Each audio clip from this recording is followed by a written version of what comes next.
Reading with your kids. Hola, ni hao, konnichiwa, assalamu alaikum, shalom, mahaba, moni moni wanji, namaste, jumbo. Bienvenidos. Hi, my name is Jedley, and this is the Reading with Your Kids podcast. We're coming to you from the beautiful neighborhood of Reedville in the southwest corner of Boston, Massachusetts. We are so delighted and so very honored that you're joining us in our mission to help all families grow closer through reading. Please be sure to subscribe to the show in the iHeartRadio app, on Spotify, Apple Podcasts, Google Podcasts, wherever you find your podcasts. Our guest today is Mike Chavez. He is here today to celebrate his YouTube channel, Fiances with Mike, and also to tell us how we can help our kids and ourselves become more financially literate. Before we invite Mike in to tell us how we can help our kids make better choices when it comes to money, we would love for you to choose to connect with us on social media. Facebook.com/readingwithyourkids, at Reading With Your Kids on Instagram and TikTok. Be sure to check out our Pinterest page and also our YouTube channel, Reading With Your Kids. And we would love for you to connect with us on Twitter, at JedleyMagic. And of course, you are always welcome to visit our website, readingwithyourkids.com. Sign up for our free online magazine. It's debuting in November 2022.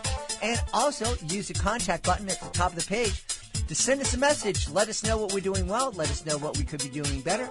Let us know who you would like to hear on a future episode of the Reading With Your Kids podcast. Join us right now from Colorado Springs in Colorado. And I can say it's beautiful because I was just out in that area. It is beautiful. Our guest is returning to the podcast today to help us understand how we can help our kids and ourselves become more financially literate. Please welcome to the show my buddy, Mike Chavez. Hey, Mike, how are you? I'm doing fantastic. Thanks, Jedley, for having me on today. You folks might remember Mike was on the podcast a couple of years ago. He was the host of Uncle Mike Reads on YouTube, and he read my book, Real Magic. And I was really touched by it because he had a real human reaction to the story, which was quite touching. And as an author, it's like, wow, okay, I did good with this story.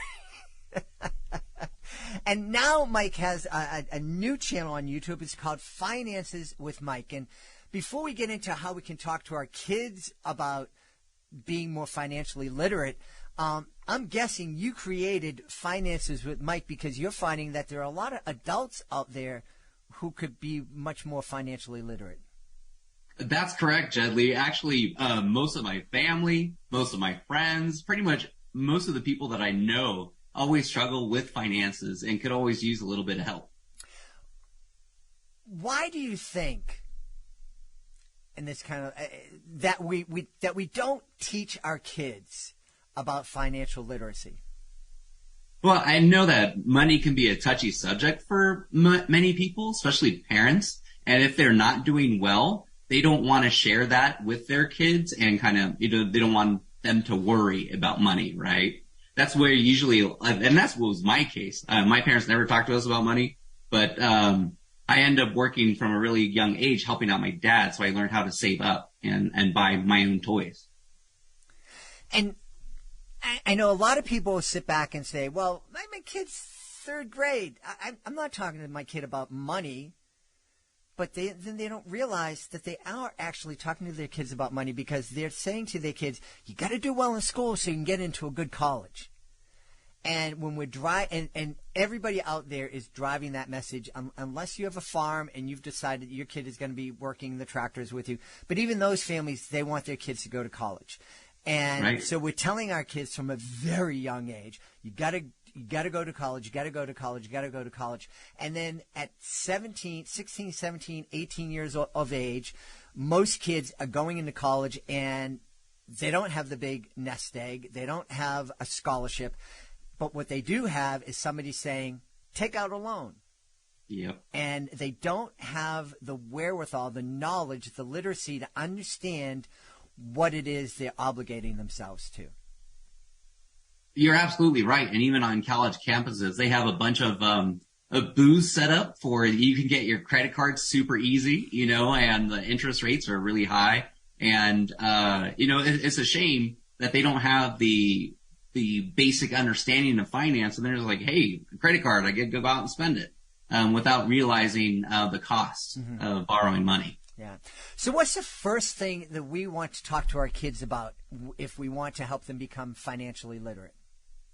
Or really just talk to them about finances in general, how you manage your money, how much money you're bringing in and versus how much you're spending. That's probably the easiest way for people to think about it. If you think about, you have very good finances if you're able to bring in more money than you're spending, and you have bad finances when you spend as much as you make or more than you make. And that's what gets a lot of adults in trouble. So, in a way, somebody that's making a lot less money could be in much better financial shape than somebody who's making a ton more than them. That's correct, because it all depends on your spending habits, what you're actually spending your money on, whether that's bringing you money in or if it's just being spent on a one-time thing like food or entertainment. Yeah. I remember having a conversation with my dad, it's like almost 100 years ago, and that was at a time when, every week he would get his check cashed, and he would get money that you feel and you can see and put in your pocket. And he would come home and he would show me he had little envelopes for everything, and he would have his budget. And I know I have to put $100 a month, a week away for rent, and he would put it in that rent envelope. And he had an envelope for the electric bill, the water bill, the whatever, and the Christmas savings. And I would see every week he would come home, and so much would go into here and so much go into each one of those envelopes. Yep. We still need to do that, but we don't get cash these days. Money goes into a bank, and they're a number, and so we're not taking the money out and putting it into envelopes so that we don't spend it on something else. Yeah, that's actually a really good point. I haven't used cash in probably 6 months. Everything's credit cards these days. You don't even write checks anymore. So, there's different ways to do that. You can out and do automatic withdrawals, to either you could have more than one bank account and put money in it that way. Like you have a checking account and savings account, but you could even have more accounts than that for specific purposes. And, automatic withdrawals are usually the best way to go, especially the day that you get paid. That way you're not tempted to use that money. It's already gone to where it needs to go. That's interesting. I hadn't thought about that, but I actually was at our bank the other day taking care of some business, and they were really encouraging me to open up another account. And I'm like, I don't want to spend the money. Oh, there's no, we're not charging you. It's, just have another account. And it seems kind of counterintuitive, but that's, I guess that's the way that the world is working these days.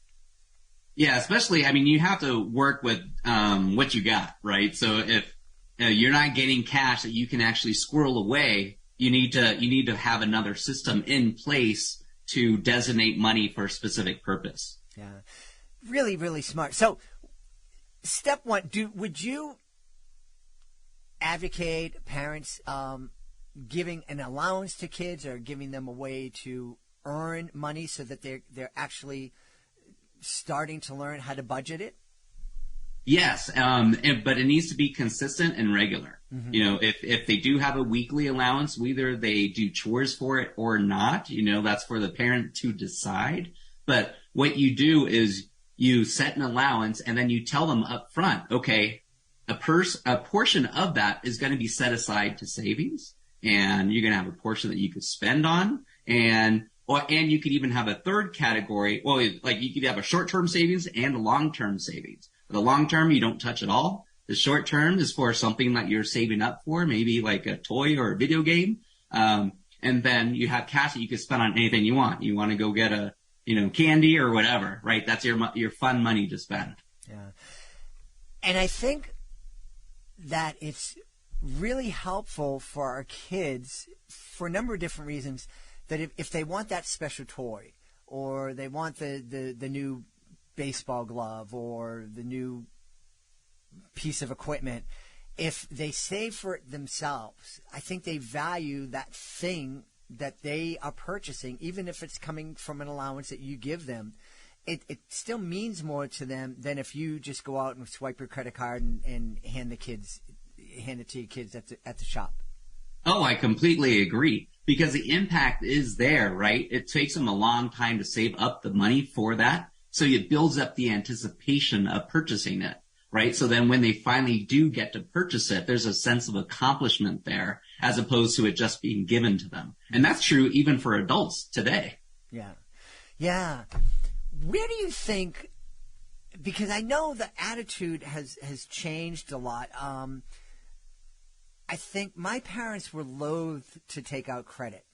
And these days, it's like everybody has 5 or 6 different credit cards, and they're in a whole lot of debt. What do you think happened? Is it just that credit was easier to get? Well, yes, credit is easier to get, but think of the credit as a tool. You know, you could either do really well with it and build something, or you can do really bad with it and destroy something, like with a hammer, right?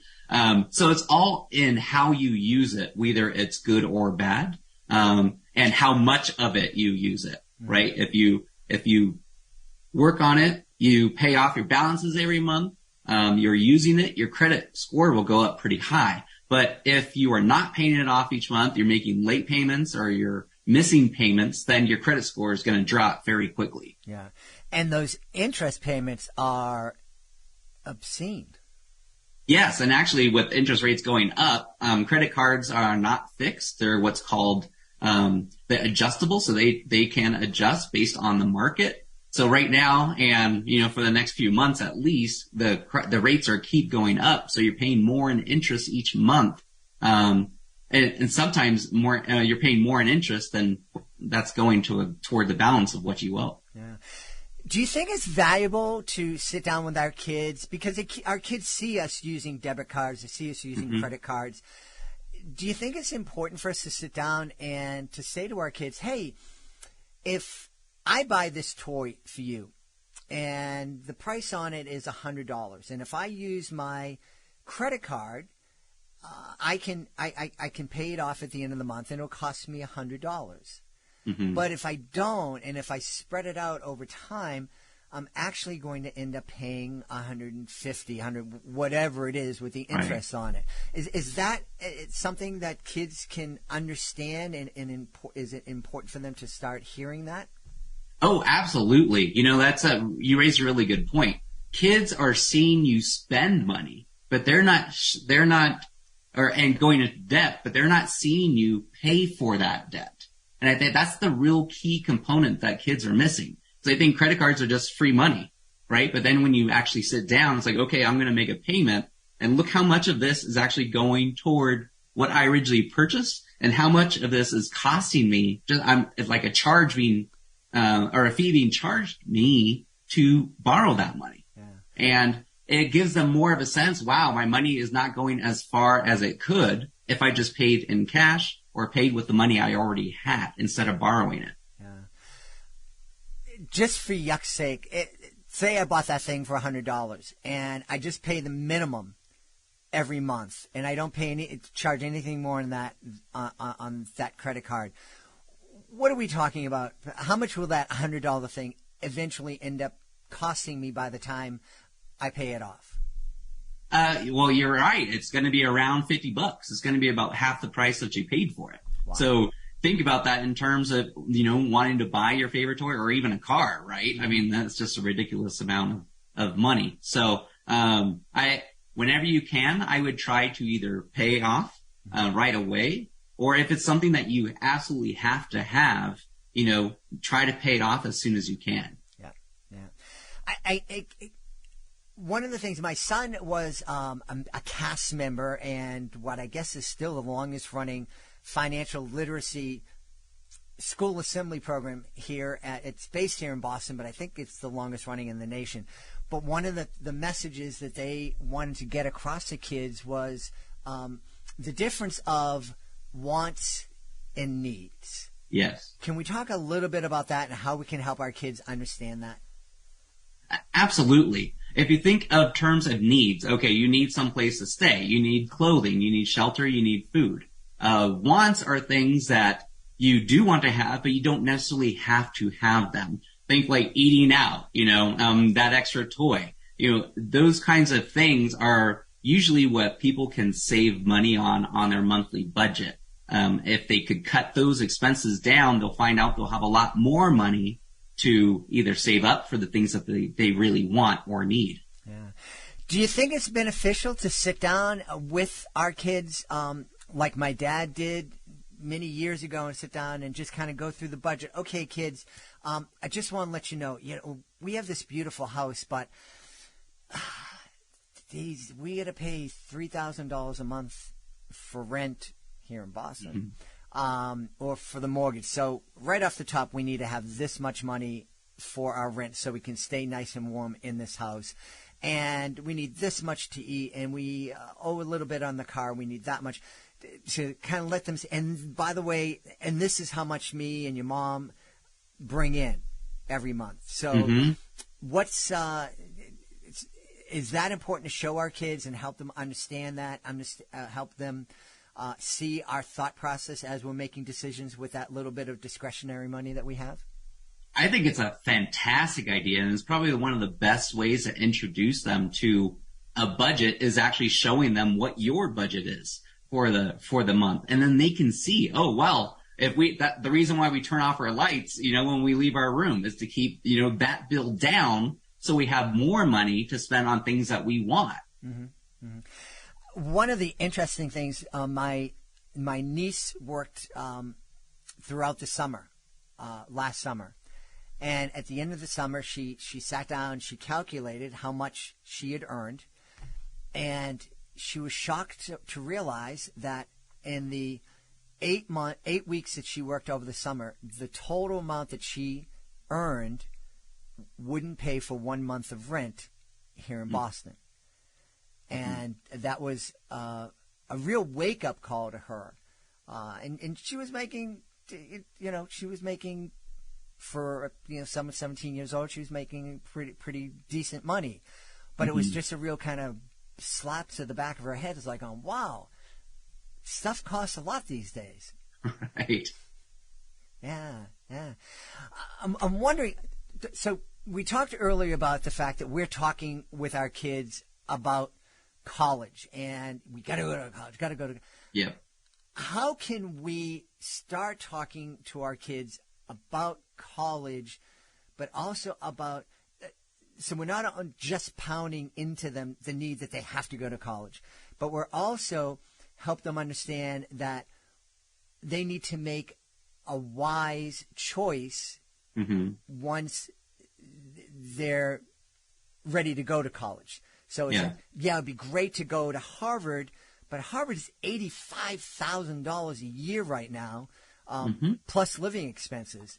And your community college, Orange Coast Community College, where the Orange County Children's Book Festival is every year, is probably a lot less than that. The community colleges here in Boston are $1,500 a year. And you don't have the prestige, but you also don't have to pay that extra $83,500. Right.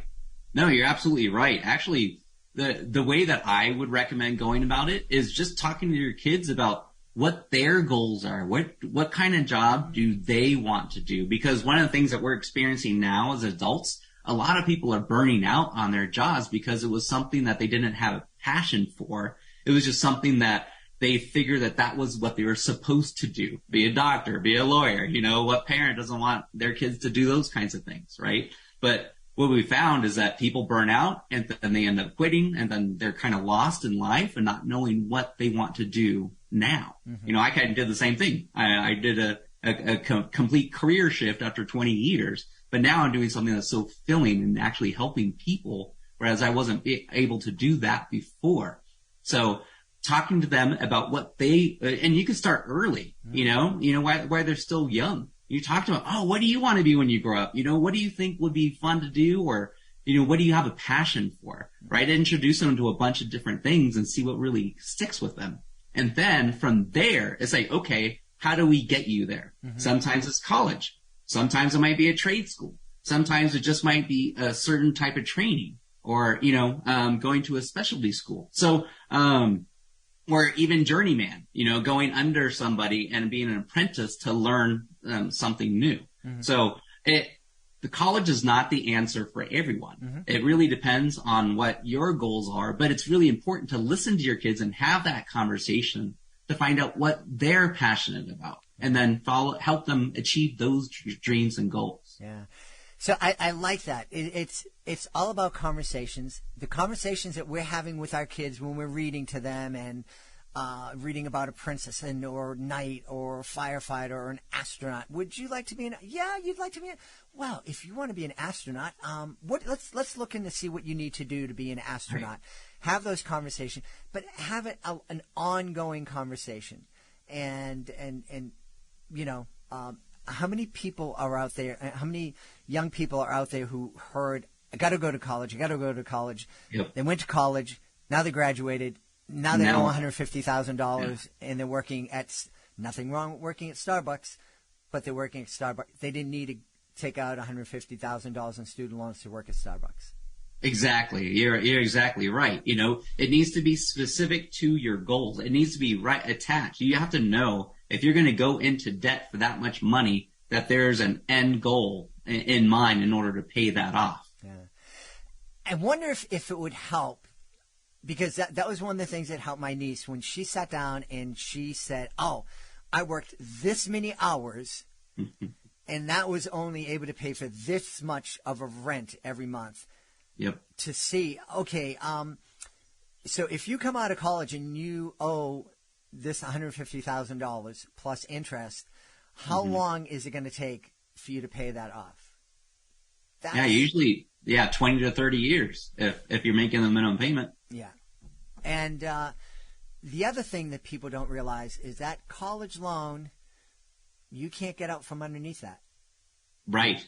Yeah. It doesn't go off like with a bankruptcy that could wipe out other kinds of debt. That'll stay with you no matter what. Yeah. And whether or not that's right, that's a whole other conversation, a whole other podcast. Yeah. But I know people, so this is great information that we can share with our kids. But I still know that there are people out there who are like, yeah, but I still need to get a little bit more financially literate myself. I'm guessing that's where Finances with Mike comes in. Yeah, absolutely. The reason why I started that channel, because I did see such a great need for people just to learn the basics. And that's kind of what the channel focuses on, is really just becoming literate in finance and learn how to make budgets, how to manage your credit, all those kinds of things that will set you up to reach your goals a lot faster financially and make you more secure. Yeah. And Mike, one of the things both my kids, 26 and 29, they just bought homes and literally passed papers in within the last month. And so I'm incredibly proud of them. They bought their home at a lot younger age than I bought my first home. And I'll be honest, when I was their age, the idea of buying a home never occurred to me. My parents didn't own a home.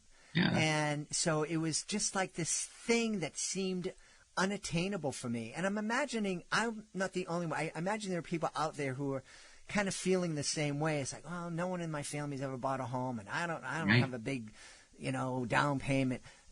There's hope for those folks too. There's a way for them to learn how to become homeowners and become more financially secure.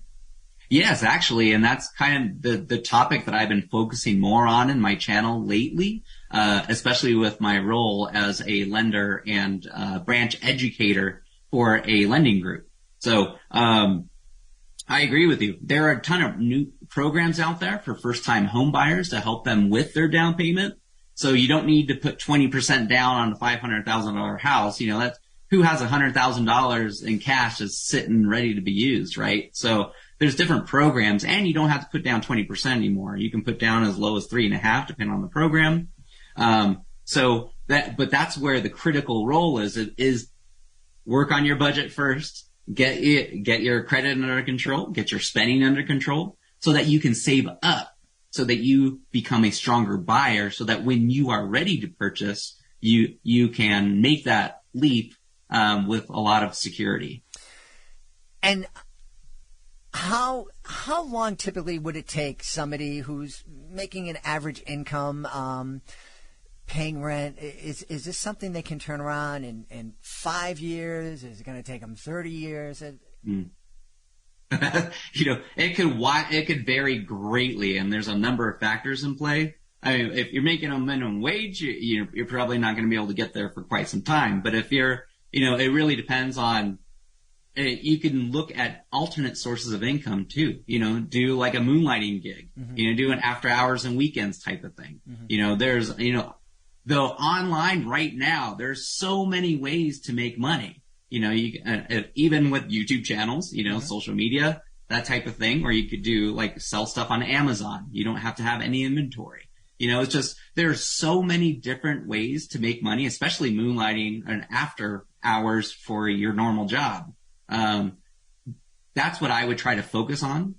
See if there's additional ways for you to make money, and be very conscious about what you're spending money on. Mm-hmm. Is that going to give you money back, or is that just a one-time thing that you're not going to get any profit off of? Yeah. And I hear this thing lately, this concept of generational wealth. I guess the first thing to do to kind of start that is becoming a homeowner. Yes, that's actually correct. Because it's an asset.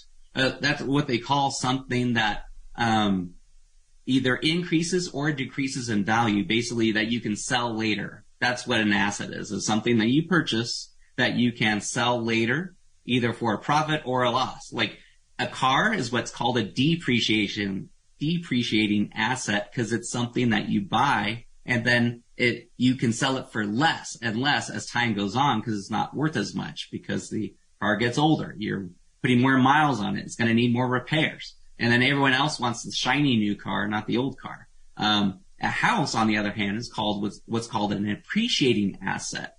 Over time, not over the long term. Mm-hmm. Like there are some dips in the market, of course, and we're experiencing a bit of a correction right now, where prices are a little lower than they were about, 3-4 months ago. But if you take the long view approach, a house appreciates around 4% a year, which is typically higher than inflation. Mm-hmm. And again, this is an exceptional time right now where inflation is really high. But over the long term, the houses are appreciating, so they're gaining more in value. So when you sell it, you'll be selling it for more than what you paid for it. Yeah, yeah. And one of the things that was really helpful for me and my beautiful wife when we bought a home is we actually went to a bank, a first-time buyers seminar, and started learning some of this stuff. And mm-hmm. I think it was within a year or two, we were homeowners.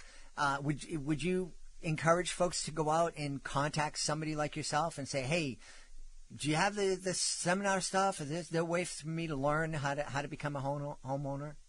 Yeah, absolutely. There are a ton of resources out there, and most of them are free. And that's kind of two things. Look for someone that you can trust, mm-hmm. because there's a lot of shady characters as well. And then two, look to see if what they're offering you is free, or at least has a good reputation. Mm-hmm.